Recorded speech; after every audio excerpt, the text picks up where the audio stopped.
Hello, Maria. Hola, Renzo. Hola, hola. It's time for another Just a Spanish Phrase. Are we going to talk about gatos again? Oh, you're close, but not quite. I was going to say that keeping with our tradition of recent episodes with expressions that feature an animal, I was going to introduce an expression that also uses a different animal, but it's not a cat. It's not a cat. I'll give you a clue, though. It's something that cats like to eat. Um, Well, my cats like to eat chicken, so I don't know. My cat likes chicken too. So, but think other stereotypes. What came first, el huevo o la gallina?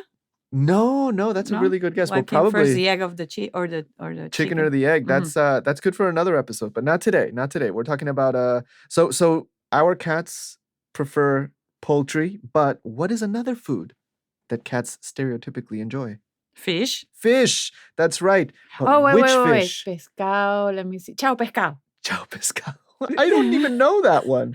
We have to do an episode about that one. No, I think that's only Venezuelan. When we say bye, we say chao pescado. No, this is a fish, a very specific fish with a long history and very important, in fact, in geopolitics throughout history. What? Yes. Okay, no, I give up. Forget it. Tell me. You've had it before. Bacalao. Oh, bacalao. And specifically, there's a fun expression that goes, quien corta el bacalao, o cortar el bacalao, literally to cut the cod. Have you heard of this one? Yes, but that expression is mostly used in Spain. Yes. Because in Latin America, I don't think in Venezuela we use cortar el bacalao. Do you use it in Peru? I've heard it here and there, probably in my grandmother's generation, but I do know that it is way more common to use in Spain. Yes. Yeah. So guys, if you're listening to this podcast and you're traveling to Latin America, listen to other Spanish phrases that we have discussed in other episodes. You might not be understood if you go to Venezuela and say, ¿Quién corta el bacalao? They're going to be like, I don't know what you're talking about. But who knows? You might get an expressions buff, an expressions connoisseur that will be like, oh, you know your expressions. Maybe you'll meet somebody who said, you also listen to Just a Spanish Phrase? That's right. And then you'll have plenty to talk about. But back to the expression, cortar el bacalao. Do you know what it means? Not really. Okay, so it's pretty simple. I mean, literally it means to cut the cod. To cut the cod, that's right. We use it to describe the person in charge. So the person who cuts the cod is the boss, the chief, the person calling the shots. Oh, like me in my house. That's right. I'm the one who cuts the bacalao. And in this podcast too, you're calling the shots. Yeah, that too. Yeah, I cut the bacalao. Exactly. So where does that come from? Why is the person who cuts the cod the person in charge? Any guesses? I don't know, but I just remembered that I had no idea that Cape Cod was Cabo Bacalao. Oh, Cod mixed bacalao, right? And that connects to what I was talking about, that this fish has a huge history and like geopolitical implications. The cod, the Cape Cod was named thus because cod was such an important product, such an important a staple of European economy in the 14th, 15th, 16th, 17th centuries and beyond, because in the days before refrigeration, salted cod, bacalao, was crucial for exploration, right? So if you're going on a ship for months to travel to the Americas, for example, you needed supplies that would last a long time. And bacalao, salted cod, lasts a very long time. Have you tried salted cod? Yes. I like it. I do like it too. You have to dunk it in water for a long time to get it to reconstitute. But that was like the conservation method back in the day. That's how also like the jamon was conserved, right? In exactly. salt. So you put a lot of salt, and that way like meat do not decompose. That's right. You dry it, you cure it, you preserve it for a long time. And so before refrigeration, salting and fermenting. But let's stick to salting.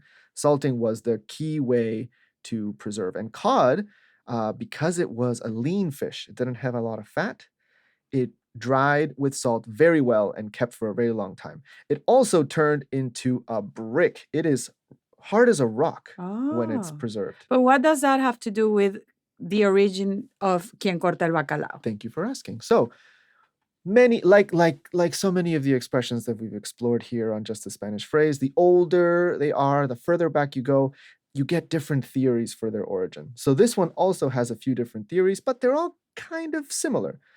One of them is that, so you have bacalao, it's hard as a rock. Mm-hmm. They only trusted the most experienced fishmongers. the most experienced. To cut it? Exactly. Like the fish in Japan, where if you cut it wrong, it can kill you. Ooh, the blowfish, the fugu. Yes. Yes, exactly. So you needed someone with skilled hands and a lot of experience with a knife to cut the cod. So that's one expression. But also in the 16th century, when many populations, especially in Spain, were going through lean times, right? The economy wasn't quite so booming yet. There were a lot of peasants and poor people that needed salted cod to survive. It's so important that only the head of the house, the chief, the boss, the person in charge, was allowed to cut the cod and distribute it. Oh, that's fascinating. So that's why quien corta el bacalao is the chief, the head, the leader. That's right. And now I have a question for you. ¿Quién corta el bacalao in the United States government? Is it Donald Trump or Elon Musk? I knew you were going to ask that. That is a perfect use of this expression because honestly, these days, with the way things are going, I don't know sometimes. ¿Quién corta el bacalao? Musk, Elon Musk, or Donald Trump? Or quien corta el bacalao in international politics, Putin or Trump? Oh, no. Okay, let's not go there. Okay. Let's find other examples. But it's a very good question. It's hard to tell sometimes the way that, Because this makes me think of other expressions that we will discuss in a future episode about demasiado cacique y poco indio. Do you know that expression? Ooh, I have heard it, yeah. Too many chiefs and very few, non-chiefs. Yes.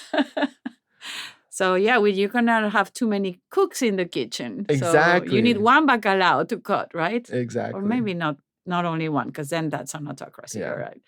I don't know. We're getting too... So we need many cooks for a democracy? Is that where we're going? Yeah, but not too many. Yeah, not too many. But knowing who's in charge is also useful. And not knowing, cuando no sabemos quién corta el bacalao, it can be a little chaotic and confusing. Yeah. Yeah. So, food for thought, Food for thought. And ¿quién corta el bacalao en tu casa? In your house, who's in charge?